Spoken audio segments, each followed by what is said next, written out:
Father God in heaven, Lord, we thank you once again for this opportunity that we are able to come together, Lord, as a family, as a couple, Panginoon, to study your word, to study what your word has to say with regards to us being couple.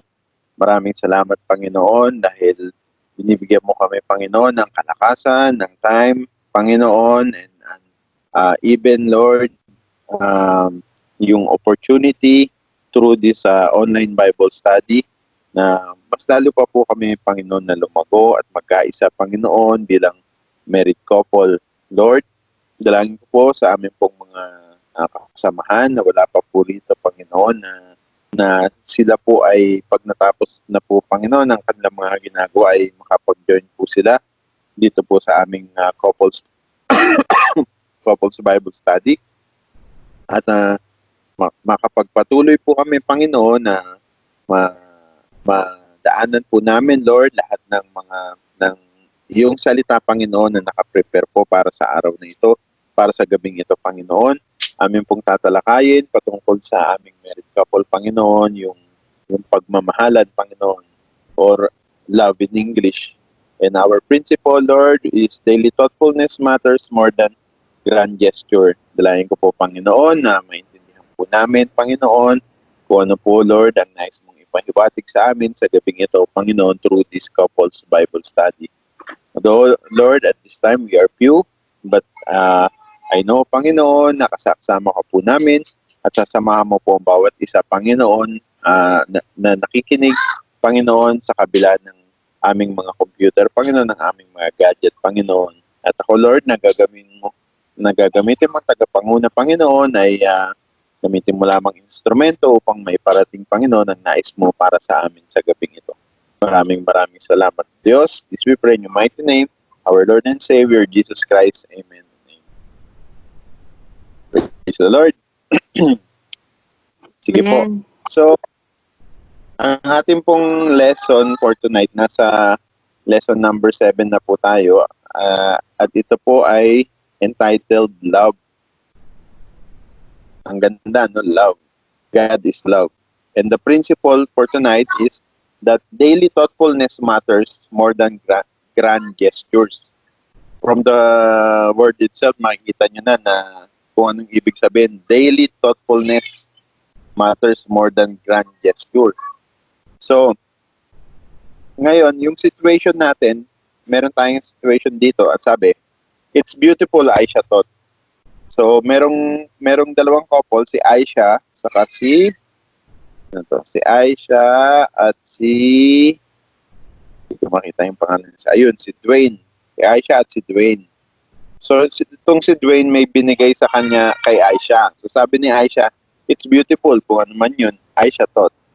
Ayun, necklace pala. She was holding the necklace Dwayne had just given her, and he was looking at her with, tell me how delighted you are, look on his face. So, siguro itong necklace na binigay ni Dwayne ay anong tawag dito, napakamahal siguro. Mamahalin. Then she was sitting on the sofa surrounded by children's toys. Ruby was on her lap, Lego hanging around her leg. So yung mga anak nila. So Good yesterday, evening po. evening, evening po. Yan, yesterday's dishes were still in the sink. So smeared of baby milk. So, basically, ang sinasabi Are you not done? Yes, only one pump, ha? kaya siya ng necklace. And sabi ni Aisha, it was very beautiful. Ngayon, marami pala silang anak and ang dami pa nilang hugasin. Hindi pa natatapos yung hugasin nila. Tapos yung room nila smelled like baby milk. Siguro may natapon na milk. So sabi ni Aisha again, it's beautiful, she said. But when am I going to wear it? Hindi niya alam kung kailan niya susuotin. Dwayne's face sank. I just wanted you to know that I love you, he said in a self-pitying voice. Aisha might have protested, but she was too tired. So, it ito yung ating principle. Sabi rito, daily thoughtfulness matters more than grand gesture. Kasi yung pinakita dito ni Dwayne, binigyan niya yung asawa niya ng mamahaling necklace. Although nabigyan niya nga yung asawa niya ng mamahaling necklace, pero yung mga gawaing bahay, yung mga simpleng gawain, hindi niya naman magawa para sa asawa niya. Yan. So, on ating pong biblical background, for tonight is matatagpuan po sa John chapter 13 verses 1 to 17. Yan. Pwede po nating basahin si Brad Berhel or Sister Presi, pwede pong pabasa. Ano pong kwan, Pastor? Paulit po yung verse, Pastor. John chapter 13 verses 1 to 17 pala. Verses 1 to 17. Sige. 1 to 17 po. Sandali Opo, lang po, kunin ko na Sige po. 1 ay John chapter 13 verses 1 hanggang 17 po. Opo. Sige po, Pastor. Sa Tagalog po babasahin. Okay lang po.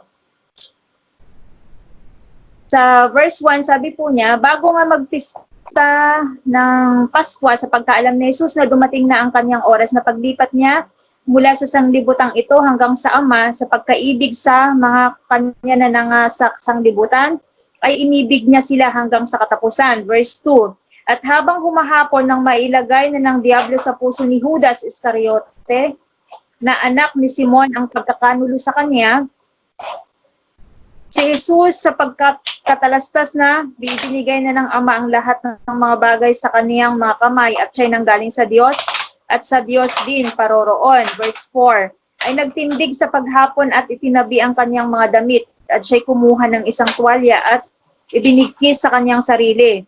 Verse 5, nang magkagayoy nagsali ng tubig sa kamaw at pinasimulang hugasan ang mga paa ng mga alagad at kinuskus ng tuwalya na sa kanya ay nakabigkis. Verse 6, sa gayoy lumapit siya kay Simon Pedro, sinabi niya sa kanya, Panginoon, huhugasan mo baga ang aking mga paa? Verse 7, sumagot si Jesus at sa kanya ay sinabi, ang ginagawa ko'y hindi mo nalalaman ngayon, datapwat mauunawa mo pagkatapos. Verse 8, sinabi sa kanya ni Pedro, huwag mong huhugasan ang aking mga paa kailanman. Sinagot siya ni Jesus, kung hindi kita huhugasan ay hindi ka magkakaroon ng bahagi sa akin. Verse 9, sinabi sa kanya ni Simon Pedro, Panginoon, hindi ang aking mga paa lamang, kundi pati ang aking mga kamay at ang aking ulo. Verse 10, sinabi sa kanya ni Jesus, ang napaliguan na ay walang kailangang hugasan maliban sa kaniyang mga paa, sapagkat malinis ng lubos at kayo'y malilinis na, ngunit hindi ang lahat. Verse 11, sapagkat nalalaman niya na sa kanya'y magkakanulo, kaya't sinabi niya, hindi kayong lahat ay malilinis. Verse 12, kaya't nang mahugasan niya ang kanilang mga paa at makuha ang kanyang mga damit at muling maupo, ay isinabi niya sa kanila, nalalaman baga ninyo kung ano ang ginawa ko sa inyo? Verse 13, sinasabi ninyo akong guro at Panginoon, at mabuti ang inyong sinasabi sapagkat ako nga. 14, kung ako nga na Panginoon at guro ay naghugas ng inyong mga paa, kayo naman ay nararapat ding mga hugasan ng mga paa ng isa't isa. 15, sapagkat kayo'y binigyan ko ng halimbawa upang gawin naman ninyo ayon sa ginawa ko sa inyo. Katotohanan sinasabi ko sa inyo, ang alipin ay hindi dakila. Ganun lang, the same, marami kaming yung always something in common. Kaya nga yung contentment namin is very simple. Kasi babaw lang din naman ang mga kaligayahan namin pareho. And we love to laugh. Mahilig kami, gusto namin tumawa. Minsan talaga pag medyo ibang mood, naghahanap kami ng mapanood na ma-change yung mood, na magtawanan. We are a happy couple actually. So, sa mga differences na nabanggit mo, Sister Susan, like sabi mo si Brother Tito mahilig magbasa ng books. Ikaw not so much. So dun sa mga differences na ganun, how do you adapt to one another's differences. Like maybe, for example, si Brother Tito merong book na binabasa. So, syempre, matagal yon. So, nakatutok siya doon, nagbabasa. Nakakaramdam ka ba na parang hindi ako pinapansin ng asawa ko, yung ganyan. So, how do you adapt doon sa mga ganong differences? Ano po, masarap din kasi yung may quiet, kaya nga sinabi niya na we find time for one another, but it is also good to find time alone. Yun yung time niya para sa kanya. And I respect that. Time din ako para sa sarili. Like, hindi naman siya pwedeng laging ibig sa paglalaba. Hindi ko naman siya pwedeng laging ibig sa bagay na gusto kong gawin. Pero kaming respect. Gusto gawin namin individually na laging Sir, nang kawala ka po. Hello. Okay na po? Okay na po. Hindi kasi pwede PA na magsama kayo tapos alam mo yon yung mundo mo is nakaikot lang sa kanya o siya sa'yo. Tanggapin mo rin yung individuality ninyo as a man and as a woman. Para at least hindi boring yung inyong relationship, and yung respect nandun dapat. Kaya it's important for the wife, kailangan kilala mo yung asawa mo. Alam mo kung saan ka magsa-timing. Pero alam mo pag matagal na kayo magsama, ano lang siya parang nag-drive. Parang nag-complement lang siya sa bawat isa. Oo. And those times na hindi naman kayo laging swak. May mga time din na off kayo. But then, you have to have that understanding din and consideration sa bawat isa. Let's say, Yan po yung sa akin, ito kay Tito po. let's say po mga kapatid is, like ako mahilig ako magbasa talaga. Like for example, ngayon nandito lang ako sa bahay, halos whole day ako nagbabasa. Tapos, pero alam ko, pag parating na si Susan, magsahin na ako, mag-ayos na ako, magligpit na ng table. Maligo na siya. Maligo. Tapos, pag nasa bed na kami, pakiramdaman ko muna kung meron siyang gustong pag-usapan, no? Pag wala, basa ako ulit hanggang sa makatulog. Pero, I mean, ilagay mo sa tamang oras. Maging sensitive ka kung sa palagay mo, kailangan ka ng asawa mo, o nasa tamang oras lang po lahat. Thank you. Amen. Salamat po, Brad Tito. Pero minsan po, merong time din talaga na hindi kayo perfect. Minsan parang nasanay na siya na okay ka lang. Yun naman yung one thing na dapat mong tandaan. Hindi din porke sanay na kayo sa isa't isa, parang maintindihan na niya yan. Ganon. So kailangan din na balance. Salamat po. To God be the glory. Salamat po sa inyo, Sister Susan and Brother Tito. So, ayun nga, tama yung pinag-uusapan natin kanina, kaya kinakailangan kilala natin ng isa't isa, no? Kaya kinakailangan inaaral natin, inaalam natin, kinikilala natin ng isa't isa. Yan, kagaya nila Brad Tito at Sister Susan, they've been married for 30 years, so kilala na nila ang isa't isa. Salamat po, Brad Tito and Sister Susan. How about naman kay naman tayo, Pastora Reds and Brother Michael, how would you like your spouse to adapt to you? So kung meron kayong mga differences, how would you like your spouse to adapt to you? Hello, good evening po. Hello po. Opo, Pastora. Medyo lang. Parang may Hello, ito po. Ayan. Okay po, Ayan po. Sarah. How? Actually po, yung akala ko yung question namin yung kanina, nag-isip na ako eh. Kasi maisip kanina eh. Yung, kumbaga, yung how will, pa? Yung mga differences nyo, kung may differences kayo, so how would you like your spouse to adapt to you? Yeah. Actually po, yung difference po namin nagbago nung hindi pa kami mananampalataya sa mananampalataya. Noon po kasi si Brad Michael, outgoing na person, mabilis makibagay. Kasi syempre, alam mo yung mga makamundong barkada, tapos ako yung tahimik. Pero nung nagsiserve na kami sa Lord, nabaliktad. Kumbaga siya yung tahimik na ngayon, kasi ayaw daw niya makapagsabi ng hindi maganda. Tapos ako naman po yung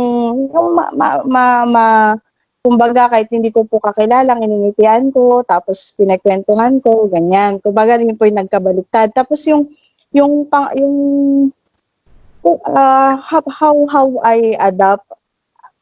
Actually po kasi, kumbaga nasanay na lang po ako. Kumbaga nag-a-adjust na lang po kami. Parang ganon. Actually po yung, nung binato nyo nga po yung, nung question nyo nga po yung, yung difference, napaisip po ko kasi parang as we go along, parang hindi ko po napapansin. Parang kasi kung ganun siya, minsan, inaano ko na lang, pinapabayaan ko na lang siya. Pero kapag alam ko naman pong mapapasama sa kanya, doon po ako nagsasalita. Ganun din po siya sa akin. Pero yung differences po namin, kumbaga, hindi po namin hindi siya na magnified masyado. Kaya parang, ewan ko, siguro dahil ilang taon pa lang kami mag-asawa, magkasama kami, 2015 lang po kami kinasal. So siguro hindi pa ganun ka yung haba talaga kasi napapansin yan in the long, very very long yung yung years ng pagkasama. Pero as of now po parang hindi po ganun. Yung adaptation po ikaw na nga pala title ko. No. Adapt na daw. Amen.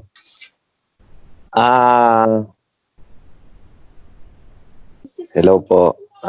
Sa akin naman po, yung pag-adapt, parang, ayun, adjust lang. Pero may isang bagay na parang hindi ako nag-a-adjust. Yung gusto kasi niya is yung parang na-appreciate siya, ganun. Yun yung hindi ko maibigay sa kanya kasi parang may ano kasi ako dun may masamang experience kasi ako about sa appreciation. Na gusto niya kasi yung ganun, yung na-appreciate siya, ganun. Ako naman, na may masamang experience ako sa appreciation kasi nung bata kasi ako, madalas akong ma-appreciate. Nung bata ako parang mabilis kasi akong matuto nung bata kasi ako mabilis akong natututo sa mga bagay-bagay. Parang na-appreciate ng ibang tao na noon noon. Parang noon po to sinasabi ng mga teachers, mga yung mga magulang ko na magaling yan si Michael. Yun yung tingin sa akin noon. Kaya yun yung napunta sa utak ko. Tapos parang feeling ko na magaling na ako, parang ganon, parang isang click ko lang yan, maaaral ko kaagad yan, parang ganon. Parang ganon yung naging mentality ko about kasi ang daming nag-appreciate nung mga yung kakayanan ko ba. Kaya yun yung parang ayaw kong mangyari kay Reds tsaka lalo na kay Abeng yung masyadong nag-a-appreciate naman ako pero hindi lang yung nasa high level katulad nung pag-appreciate ng mga tao nun sa akin nung bata pa ako na parang kung na-appreciate ka kasi baka isipin mo na ganun ka na kagaling, ganun ka na kaganda. And ayun, parang ayaw kong maisip, parang kung yun nga, naalala ko ngayong sinabi ng teacher ko noon na parang kung iniisip mong magaling ka na, yun doon na magsisimula ang iyong kamangmangan, parang ganun. So hindi ako masyadong ma-appreciate. Yun lang kasi yun siguro yung kulang ko kay Reds. Pero may good purpose naman yun para hindi nila isipin na masyado na silang magaling, masyado silang ganun po yung. Pero about sa pagsasama naman namin, yung adjust lang. Pero konti lang. Not to the extent na ma-abuse, parang ganun. Amen. Salamat, Brad Michael. Importante I think importante talaga yung adjustment mo sa couples. Mag-adjust kung kailangan mag-adjust. No. Pero yung about sa appreciation, Brad, siguro naman yung mga simpleng like kasi ang ganda ng suot ni Pastor. Na-appreciate mo naman siguro yung mga ganyan. No? Oo naman, Pastor. Pero yung hindi lang yung parang binibiro ko na lang na hindi naman masyado. Pero maganda, pero hindi, parang ibinibiro ko na lang. Kasi, yun nga, hindi ko, nile-level up yung appreciation ko. To the point na isipin na nila, ganito na ako, parang gano'n. Baka doon magsimula yung lumaki ang holo. Gano'n. Yun yung, Brad Michael, bigyan kita ng tip for appreciation. I-appreciate mo si Pastora Reds. Once na-appreciate mo si Pastora Reds, mag-isip ka na ng bibilin mo. Makukuha mo yun. 100%. Pwede. Yan. Sige, po. Salamat, Brad Michael. Tama-tama, narinig ko na si Brad Richard. Kay Brad Richard naman itong susunod na tanong. Salamat, Brad Michael and Pastor Red. Sis. Kay Brad Richard at Sister Salot. Yung dalawang tanong. Opposing itong dalawang tanong na to. What does your spouse do that you think is thoughtless? And what does your spouse do that you think is thoughtful? Hello, Pas. Good evening. Good evening, Brad. Akala ko kasi sasagutan natin to lahat. Sasagutan ko kasi itong 5. 4 and 5 pala. Pwede rin kaya lang. Baka masyadong matagal eh. Haba eh. Yung number 4, what does your spouse do that you think is thoughtless? Machika to, si Dot. Mga machika, makwento. Lalo na sa mga friends niya sa school. Yan, kasi yun nga, pinaghahandaan nila yung mga homeschool. Magiging teacher na siya. Yun magiging teacher na si Lot. Homeschool teacher.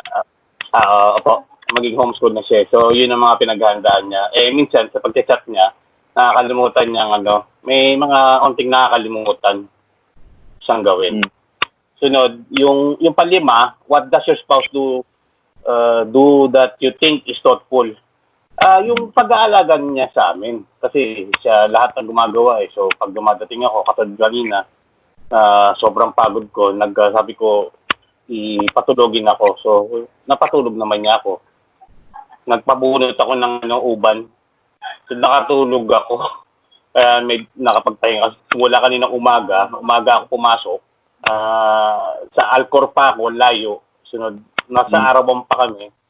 Hanggang sa pag-uwi ko. So, sabi ko makapagpahinga. So, yun yung mga bagay na, yung thoughtful na ganun, na ina-appreciate ko. Yung pag-aalaga niya sa amin. Saka yung kapag may gusto ko, yun, binibili ko din. Pumapayag din siya. Pag may pera siya bibili nun. Yun lang po. So, si Dot naman. Ikaw naman rin. Yep.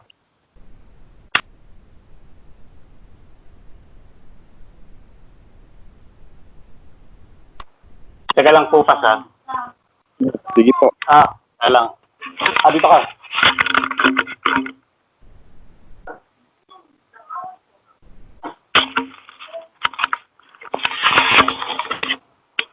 Good evening po. So, Yung mga thoughtless po na ginagawa po ni Rachel, yung palagi pala to pa, yung pag mainit po ulo niya, daldal siya ng daldal. Yung parang ginagamit niya yung energy niya sa pag nagalit siya, sobrang asar na asar siya, tapos pang ano talaga, nagdadaldal siya. Pero pag nawala naman na yung init ng ulo niya, mabilis lang naman din mag-subside. Ayun po. Tapos yung thoughtful po na yung ginagawa. Generous po siya. Saka sweet. Kasi Yung ano po? sweet. Generous po si Richard, saka sweet. Yes. Sweet. Opo. Minsan kahit hindi ko naman gusto, nag-offer siya. Plan ka ba ng bulaklak, sister? Ay, hindi naman ako mahilig kasi ng bulaklak eh. Sweet siya, kasi pag, kunwari, umaga, ayun, pag aalis siya, magkikis muna or gigisingin niya muna ako. Mga small things po na basta i-recognize niya ako agad pag nasa side siya, tatawag, ganun po. Tapos, yung pag gusto ko, kahit hindi ko po gusto, tatanong niya ako, ay, gusto mo bang ng, nito, gusto mo bang bumili ng ganyan? Shopping! Ayun po. Salamat po, Sister Charlotte. So, in one way or another, yung mga maliliit na bagay na ginagawa natin para sa mga spouse natin, I believe, nagpapatibay lalo sa relationship natin. And of course, alam naman natin, I know conscious naman tayo dun sa mga nagagawa natin na sometimes irritates our partner, no? Yung naiirita yung partner natin. Ako, for one, alam ko si Pastora Joanne, yung pagka, kasi dito sa amin merong lagayan ng basket ng mga puti, ng mga decolor, tapos ng mga jeans. Ewan ko ba bakit hindi ko Mali. Puti, light colors, at saka dark colors. Puti, light color, saka dark colors pala. Hindi ko malaman kung ba't hindi ko ma-memorize pa. Kuminsan kasi yung puti nasa taas, kuminsan nasa gitna. Nalilito ako eh. Kaya pagka nilagay ko ng mali, yun, nagagalit siya, naiirita siya sa akin. Mga simpleng bagay na gano'n. Na siguro minsan iniisip niya na parang hindi ko man lang magawang isipin na i-organize yung mga damit. So yung mga simpleng bagay na gano'n na pwede namang i-correct or pwede namang itama na yung pagtuunan ng pansin ba, yun yung ibig yung sabihin. Kasi yung mga ibang bagay na pagtutunan ng pansin, pero yung mga maliliit na bagay hindi mapagtuunan ng pansin. Kaya naman pagka kaya ko, for example, naghuhugas din ako ng pinggan. No, pagka kailangan magpalit ng diapers ng mga bata, ginagawa ko din. Kaya lang, ang isang problema lang sa akin is yung pag naihiga ko na talaga yung likod ko at nakatulog na ako, yun na mahirap na akong gisingin. Yan, napupuyat talaga si Pastora dyan. Kasi siya naman, madali naman siyang magising, konting iyak lang ng mga bata nagigising siya. Ako hindi.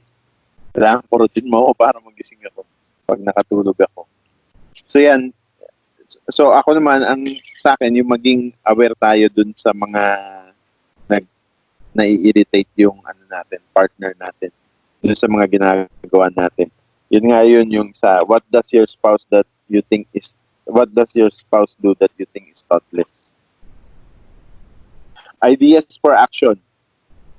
Ideas for action na po tayo. Study your spouse, kagaya nga po ng nabanggit kanina and nasabi na rin po ni Sister Susan, no? Na mas maganda, kilalanin talaga natin yung partner natin kung hindi pa natin kilala. But I know, kilala niya na yung inyong mga spouse, inyong mga partner. How do they like you to communicate? Yan. How do they like you to communicate? Sometimes, pagka nag-uusap kami ni Pastora Joan, pagka yung kasi sa trabaho, no? Pag sa trabaho kasi mga operator kausap mo, medyo kuminsan commanding yung boses mo eh. Yung bang commanding in a sense na authoritative. So lalo na pagka sa trabaho medyo may ulo mo. Pag uwi mo dito, yung ganong tono ng boses na dadala. Kaya kung minsan pag nag-uusap kami ni Pastora Jan, sinasabi ni Pastora Jan, hindi ako yung operator mo. No. So, we must study our spouse. How do they like you to communicate? What form of communication speak most to them? Yan. Yung bang tipong may intindihan niya talaga tayo dun sa way ng pag-communicate natin sa kanya. And then, have some set times for each other. Ito po, napaka-importante po nito. Na magkaroon tayo ng set time para sa ating dalawa, asawa. My wife and I normally have a cup of tea together when she gets in from work and a prayer together last thing at night. Yan, kayo po ba mga couples, nagagawa niyo po bang mag-pray together? Ako, to be honest, there are times na nagagawa namin ni Pastora John, but there are times na, especially ngayon na dalawa yung baby na pinapatulog namin, tag-isa kami. Kaya madalas nakakapagdasal kami ng separate na. Minsan mauuna akong natutulog, si Pastora Jan, huli na kasi pinapagatas pa yung si PB. Pero maganda na ugaliin rin natin na mag-pray together. Lalo na kung meron kayong mga anak, for example, kagaya si Hana, pag nagpipray kami, minsan si Hana yung pinaglilid namin para sa murang edad niya, matrain siya. Diba? Kagaya ni na Brad Richard, Sister Charlotte, nandiyan si Sam, saka si Ashley, nasa tamang edad na sila. So po pwede na silang sumama sa prayer.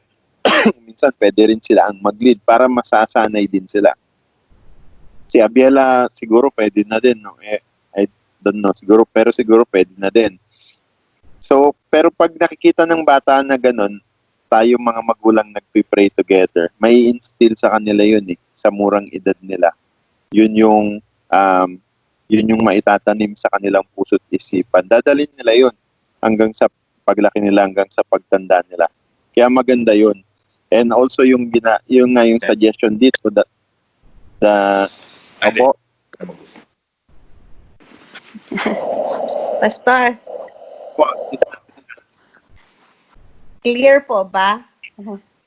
Opo, narinig po kayo. May gusto lang ako sabihin. Sige po. Si Brad Tito kasi, kapag everyday,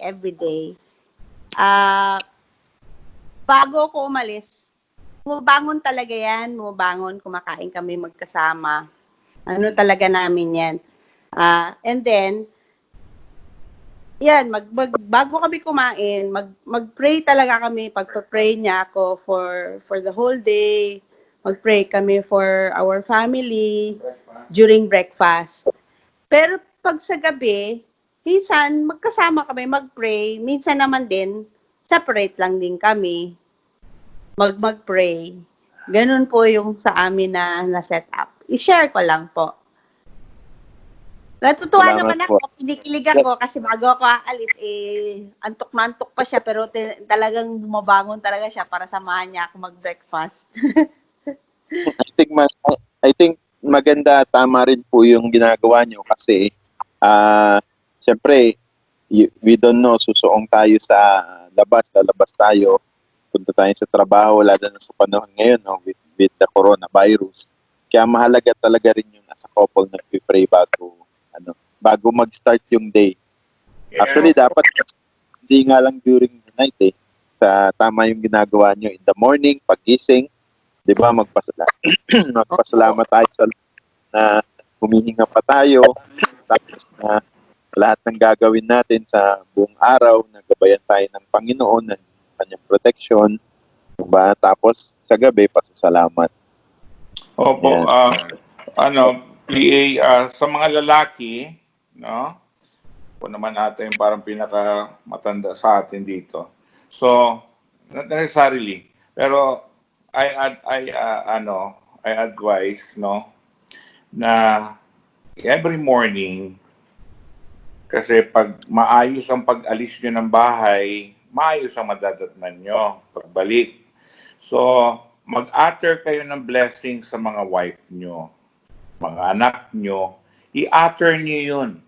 I-declare nyo. Kagaya sa umaga, pag-gising, I try to catch up with Susan. Minsan sabihan niya ako, sige lang, matulog ka lang, kaya late ka na natulog kagabi. Magbe-breakfast siya mag-isa. Babangon ako kasi hindi naman ako after lang doon sa makasama ko siya mag-breakfast. Kung hindi ma-pray ko siya, after ng prayer, bago siya lalabas ng bahay, maka-declare ka ng blessing sa kanya. Sabihin talaga natin yun, God bless you. No, i-bless mo pati ang kanyang mga co-workers, ang trabaho niya. Lahat yun. Kasi you never know ano mga pwede mangyari sa daan. So mga so iba pag ready lagi. No? So sa mga anak natin, kahit na habang naglalambingan kayo, yakapin yung mga anak nyo, i-bless nyo. Sabihin nyo, pangalan niya, tapos sabihin nyo, God will bless you, anak. Maging bold tayo when we declare blessings. Yun lang po ang gusto ko i-share. Thank you. Salamat po, Brad Tito and Sister Susan. That is wisdom. No? It's wisdom. Wisdom from the Lord and experience sa kanila bilang Christian couple. Yan. Something na dapat po natin laran ng mga couples po na nandito. Salamat po. Ayun, Pat, ako naman. Pat, ako may share lang din. Konti lang. Opo. Oo. Yung sinabi siya, yung prayer at night, yun nga, dapat ugaliin na magto-pray na sama-sama, di ba? Pero sometimes, pag yung nauna na ako, matutulog na, ayun, mag-pray ako mag-isa. Pero kasi sa amin, kapag sabay-sabay kami matulog, apat kami, isa-isa kami nag-pray. Hindi po yung isa lang po para sa lahat. Ako, sunod si Dot, sunod si Ashley, sunod si Sam, kailangan magiging apat. Kung kunyari na takdi sila nakapag-pray, isa sa kanila magsasabi na si Daddy naman mag-pray. Mga ganun po. Yun, sa everyday namin, ngayon apat po yung prayers bago matulog. Ayun lang po. Saka sa umaga, yun nga, sa umaga din po, yung bago lumabas. Kasi ako, ugali ko na din yun na every morning, habang nagpapainit ng sakyan, ay come to think na ginagawa na mag-pray habang nagpapainit ng ng sakyan, na magpasalamat to be blessed everyday sa gagawin sa protection sa daan para sa trabaho. Ayun lang po. Salamat. Ganda. Dito po. Brad Tito, Sister Susan, and Brother Richard. Salamat po sa mga share nyo. Yan po talaga dapat ang ginagawa natin bilang mga Christian couple. Especially din yung kagaya ka na Brad Richard, kasi yan magiging ehemplo. Dadalin ng mga anak natin yan. And yung sabi po ni na Brad Tito, yung mag-declare ng blessing, maganda po yan. Ako, to be honest with you, sometimes, kasi ako, sa aming lahat, ako yung magang umaalis parati. So, kadalasan sila natutulog pa. So, ang kadalasan ang gagawin ko na lang is halikan ko na lang sila. Pero, hindi ko na di-declare every time yun yung blessing, which is, that is a good, yun ang gagawin ko, i-declare ko yung blessing bago bago ko aalis. Kaya salamat po sa inyo mga kapatid. Pagpatuloy po natin yan at lalo pa po nating pag-ibayuhin pa yung ginagawa natin. Kasi natutuwa po ang Lord at saka mas lalong patitibayin yung pagsasama natin. Yan. Salamat po. And yung continue dun sa ideas for action, yung have some set times for each other. Sabi nga ni Sister Susan, meron silang time yung during morning breakfast. Ang naiintindihan ko yung sinasabi dito sa ideas for action is yung bang time na meron kayo for each other para ba makapag-usap, makapag-catch up with each other.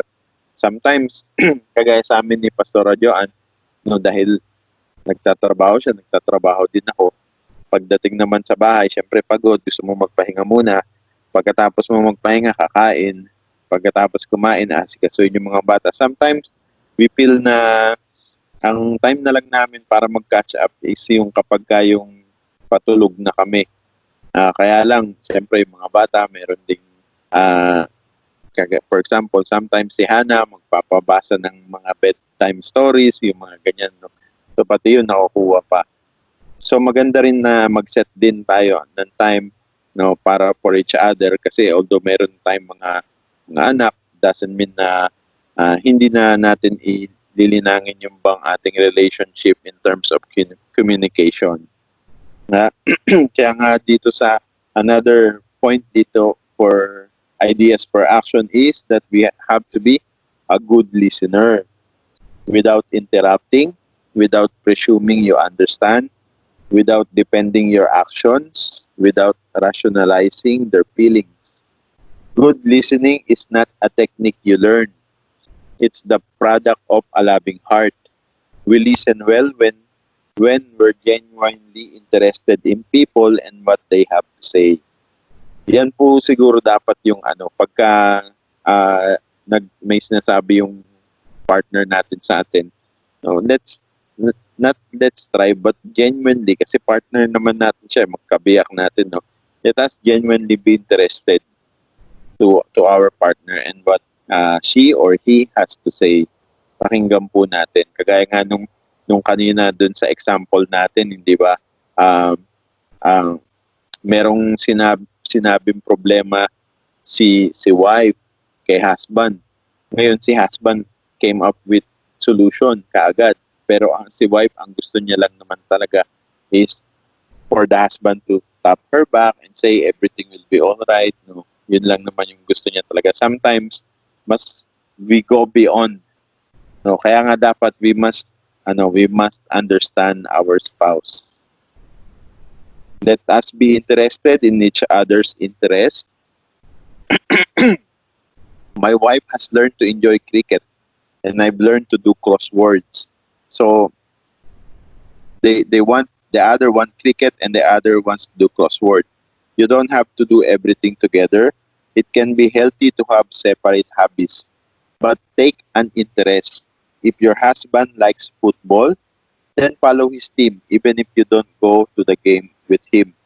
If your wife joins a book club, then ask about what they're reading even if you don't read it yourself. So for me, yung kagaya ng nag-usapan natin kanina dito, na in-example din ni na Sister Susan, no? Like for example, yung sabi niya nga si brother dito is mahilig magbasa ng libro, no? Nandoon din yung niya, yung abang nagbabasa ng libro si Brad dito, siya naman hindi naman niya basa lang ng libro. Yung siya din naman ginagamit niya yung time niya for herself, no? Pero it doesn't mean na she doesn't support her or him pala, no? So yun kasi importante kasi yun, no? Lalo na kung for example si Brad dito mahilig magbasa ng libro and I'm sure ang binabasa ni Brad dito is yung mga Christian books, di ba? And we can see naman na nandun yung support ni Sister Susan through, nakikita naman natin through sa pag-join niya rin sa mga Bible study and support sa interest ng kanyang husband. So, ganun din tayo bilang husband and wife. Dapat supportahan din natin ang wife natin. For example, kina Pastor Reds and Brother Michael, nakikita ko naman si Pastora Reds bilang pastor, nandoon yung support ni Brother Michael. No, although maaring may mga ginagawa si Pastor Reds na walang interest kay Brother Michael, but doesn't mean na wala na yung suporta niya sa spouse niya. And ganoon din si Pastor Reds. So, mahalaga yun. It doesn't mean naman na dahil mag-asawa na tayo is yung gusto ko lang dapat yung masusunod or yung gusto mo lang yung dapat masusunod. No? Doesn't mean naman na dahil mag-asawa na tayo, wala na tayong time din para sa sarili natin. Meron pa rin, di ba? So, mga kapatid, that concludes our lesson 7 about love. And our lesson 8 for next week will be conflict. Nako, napaka-controversial na topic nito. Conflict, and ang lesson 8 natin is conflict, and our principle is conflict begins when my selfish desires are denied by my spouse. Yan po. Teka lang, I forgot to ask you pala before saying yung lesson 8 natin. Meron po ba kayong questions, mga kapatid? Or any insights? Yung mga hindi pa po nakapagsalita, baka meron po kayong question or insight. Sino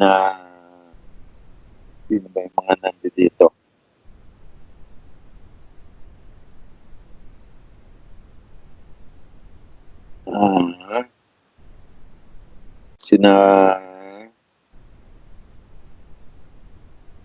Brother Celso, nandyan ka pala.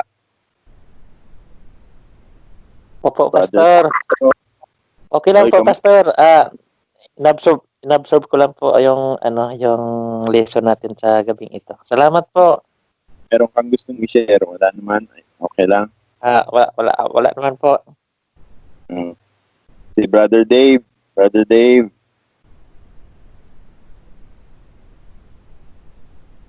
Ay, PA. Okay lang po. Opo. Nakikinig lang po. Salamat. Praise the Lord. Brother Berhil and Sister Presi. Hello, Pastor. Tapo. Sa amin naman, Pastor, i-share ko lang kasi yung magandang nagawa kasi 'di ba yung tungkol nga po sa communication kanina yung binanggit nyo. So dati kasi hindi kami masyadong nag-uusap talaga na nasi-share namin noon ito kay Brother Well nung siya pa yung nagsiservice kay Brother Hill noon. So balik kasi hindi naman po ng pagsasama namin talaga is nasa abroad siya. So hindi talaga kami yung normal na mag-asawa na talagang magkasama talaga palagi. So mostly po ng pagsasama namin nasa abroad siya. Dito lang talaga kami sa Qatar na nagkasama talaga na yung dalawa lang kami. So nung nagkasama kami talagang pinag-aaralan pa namin yung ugali ng isa't isa. So yung communication talaga namin hindi talaga kami masyadong nag-uusap, parang pinag-aaral. Although mag-asawa na kami, pero yung ugali ng isa't isa, pinag-aaralan talaga namin. At yun nga, nung unang-una masyado siyang possessive talaga, grabe. Pero talaga yun na overcome din naman niya yon sa ngayon. At saka yung kagandahan kasi ng nangyari ngayong lockdown, na open up yung namin, yung communication namin. Kasi noon, sa sasakyan lang talaga kami nakakapag-usap. Kasi busy nga kami pareho sa trabaho. Pag uwi ko ng bahay, mga 6:30, gano'n, sobrang pagod ko na. Alam niya yung ugali ko na pag pagod talaga ako, hindi ako nagsasalita. So, nung nag-lockdown po, doon talaga nakakapag-usap kami, naabot kami ng 1:00 ng madaling araw, 2:00, na parang kinakatch up namin yung time na kung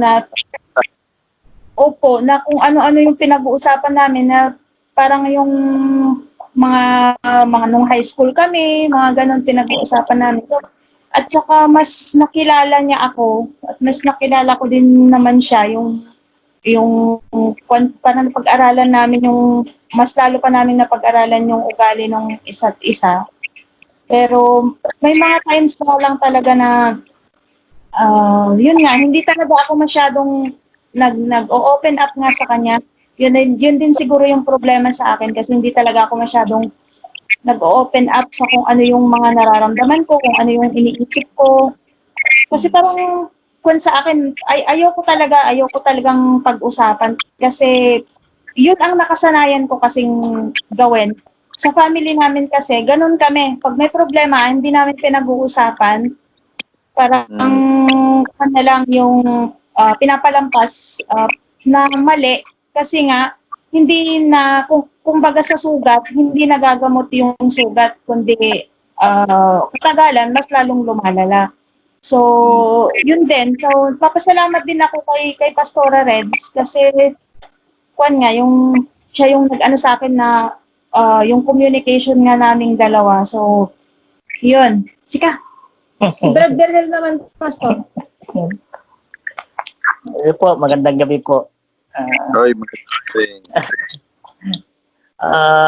Ang sa akin din po naman po, Pastor, yung sa appreciation po sa ginagawa po ni Sis Tracy. Dati po kasi hindi po ako nakakain ng mga masasarap na pagkain. Lutong ano lang po, lutong parang Boy Scout dati. Kasi ilang taon na ako dito sa abroad. Yun nga po, lagi niya po akong sinasabihan na anong gusto mong pagkain pagdating mo, ginaganyan po. Parang na-excite po akong umuwi po tuloy pagka ganon. Yun po, na-appreciate ko po yung mga ganun gawain po niya. Tsaka yung isa pong na-appreciate ko sa kanya yung time po na hindi pa ako nakapagbasa ng Bible. Siya lagi pong nagre-remind po sa akin. Kasi pagka natuon po kasi yung isip ko sa trabaho, talagang subsub po ako sa trabaho. Pero sabi nga po niya na kailangan magbasa ng Bible everyday.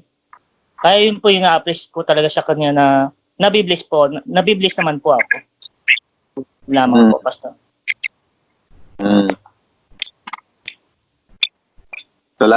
Salamat po, Sister Presi and Brother Bernhard sa pag-open up. Natutuwa po ako na sinasabi niyo na gano'n na nagagawa niyo ng mag-communicate with each other. Kasi kung sa sasakyan lang pala kayo nag-uusap noon, dalawa lang kayo sa bahay tapos sa sasakyan lang kayo nag-uusap, there's something wrong talaga, no? Hindi ko naman kayo pinangungunahan, pero parang ang weird kasi, di ba? Magkasama kayo sa bahay, dalawa lang sa sasakyan lang kayo ganito nag-uusap. po kasi yun, Pastor, nung time po kasi na ganito nangyayari, pang umaga po yung work niya, pang gabi din po yung work ko po. Kaya pagka uwi ko po ng bahay po ng umaga po, papasok po siya. Tapos pagka siya naman po uwi sa bahay po, papasok naman po ako sa panggabi. Kaya wala po kaming talagang totally time po noon na talagang mag-usap po ng maayos. Pero praise God po, talagang napakabuti po ng mahal nating Panginoon dahil binigyan niya kami ng time po talaga na makapag-bonding ngayon kahit na lockdown. Nakapag-bonding na po kami. Praise God po. Opo. Salamat sa Diyos. Maganda yan, mag-usap kayo parate, ugaliin yung mag-usap dahil importante yan dyan. Mas lalo yung makikilala ang bawat isa. I think hindi ko naman na kailangan sabihin yan sa inyo. Alam nyo naman yan sa isa't isa. No, na kung talaga kayo'y couple na nagmamahalan, kailangan mag-usap kayo, tapos kilalanin nyo yung isa't isa. May problema pag-usapan nyo. No, wag lang solohin ng isa. Pag-usapan nyo, take it as a couple, as a partner kayong dalawa. Tapos maganda yung ginagawa nyo, nagbabasa kayo ng salita ng Diyos. And let's put it into practice also, yung mga salita ng Diyos na binabasa natin. No? And even yung mga Bible study natin, sa Purple Book, tapos yung even ito, yung sa couples Bible study natin, let us all put it into practice. Tapos kung may mga, yung kagaya ng nasabi mo, Sister Presi, na nakaugalian nyo na noon na pag may problema, hinahayaan nyo lang. Hindi naman ako nanghihimasok sa buhay nyo, but I think it is safe for me to say na hindi tama yung ganun. Hindi healthy yung ganun. Kaya kung ganun yung nangyayari, dapat itigil nyo na yung ganun. Dapat pag-usapan nyo, di ba? Even ang Bible, ang sabi ng Biblia na huwag hayaang lubugan ng araw. I-settle dapat yung kailangang i-settle. Kasi if not, the devil will use that as a foothold against us. Doon makakapasok ang gawa ng kaaway. Yun yung magiging entry point. Kaya hindi po dapat natin yan na pinagtatagal. Dapat pinag-uusapan po natin. Yan. So, salamat po sa inyo. Ako po ay natutuwa, Brother and Sis Presi, dahil binabalitaan nyo sa amin or shinare nyo sa amin na kayo'y inaabot ng madaling araw sa pag-uusap. So, evidently, na-miss yung isa't isa, and that is good. Nag-uusap kayo. Sinasabi nyo na mas nakikilala nyo ang isa't isa. Basta, huwag nyo lang kakalimutan na dapat nasa gitna nyo parati ang Panginoong Hesus. Yan po yung huwag nyo kakalimutan sa pag-uusap nyo. Sa pag-reminisce nyo ng mga past nyo, no? Reminisce nyo yung past nyo na siguro yung past na wala pa kayo sa Panginoong Hesus versus ngayon na nasa Panginoong Hesus na kayo. Yan. Then hold on to that. Pag darating yung time na meron kayong maranasan na problema, i-remind each other about the faithfulness of God. No? Kasi sometimes na naka-cloud tayo ng mga problema na dinaranas natin, ng mga personal problem natin. There are times naka-cloud tayo niyan. Pero kaya nga couple kayo, no, pagka si Sister Presi medyo off, dapat Brother Hill, ikaw yung mag-step up. No? Dapat ng isang Kristiyano, alalayan mo si Sister Presi base sa tinuturo sa atin ng Panginoong Hesus. Doon sa tama sa naayon sa Biblia. And ganun ka din naman si Presi kay Brother Berhil. And of course, kami na mga kasamahan niyo sa couples, nandito kami anytime, every time for you. We're just a message away. We're just one call away. Huwag niyo pong kakalimutan yan. Amen po. Salamat po, Master. Amen po. Salamat po, Brother and Sister Presi. Ayan. Meron pa po ba, mga kapatid?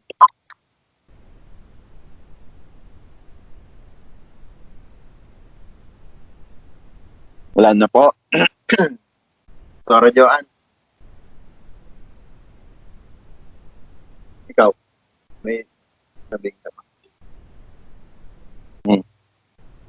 Okay, wala na daw. Okay na daw. Kasi nagpapa-milk pa si Pastora Joanne kay Baby PB.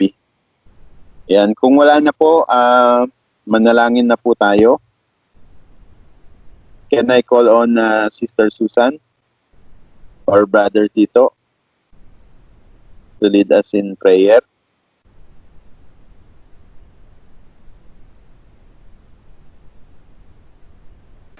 Okay. Amen. Purihin ang Diyos. Hallelujah. Ama namin, our Father in heaven, we come to you today, Lord, as couples, Lord. Couples and a group of couples, Panginoon, at itinataas namin ang inyong pangalan, Panginoon. Dahil kung wala po kayo, Panginoon, we will find married life very challenging, Panginoon. But with you and your words, Panginoon, tulad ngayon, Lord, nagba-Bible study kami. Kami po ay talagang nagpapasalamat, Panginoon, dahil binigyan mo kami ng way, Panginoon, para kami ay mag-uplift ng bawat isa at bigay pag-asa magbigay kalakasan sa bawat isa.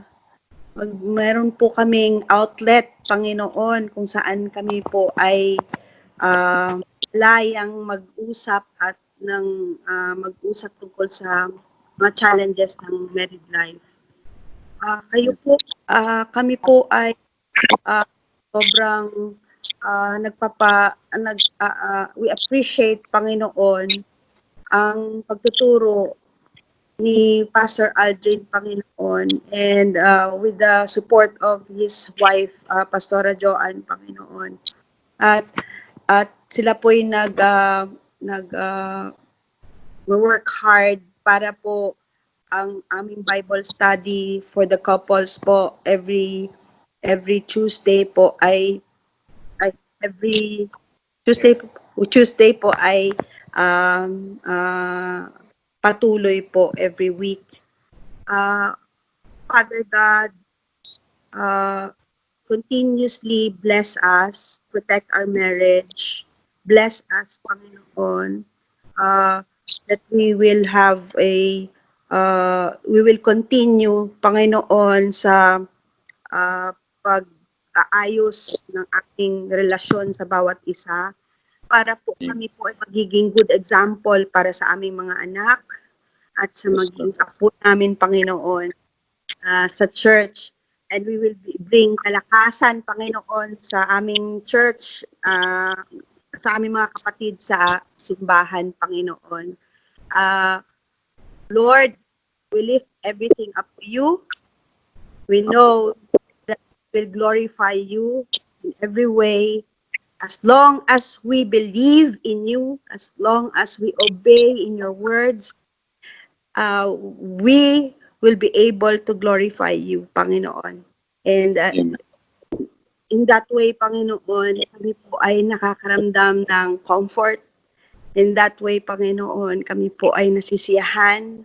In that way, Panginoon, kami po ay nagkakaroon ng hope na everything will be okay amidst this COVID. Salamat, Panginoon. All this fast in the name of Jesus, our Lord and Savior. Amen. Amen. Amen. Praise the Lord. Salamat po, Sister Susan. Thank you po, Brother Tito, Brother Richard. Good evening. Thank you po. God bless po. Thank you. God bless. Good night po. God bless po. Good night, Pat. Good night, Good night, everyone. brother. Good night. Thank you and God bless. Bye. God bless. Salamat po. Good night, everyone. Thank you po. Sister Good Charlotte. night po, mga Good kapatid. night. Alright. Bless God po. bless. Good night. Good night po, Brother Hill. God bless. Good Good night. night. Bye. Good night. Brother Hill. Hindi naman. Brad Dave, good night. Bye-bye. God bless. Good night po. Good night. God bless po.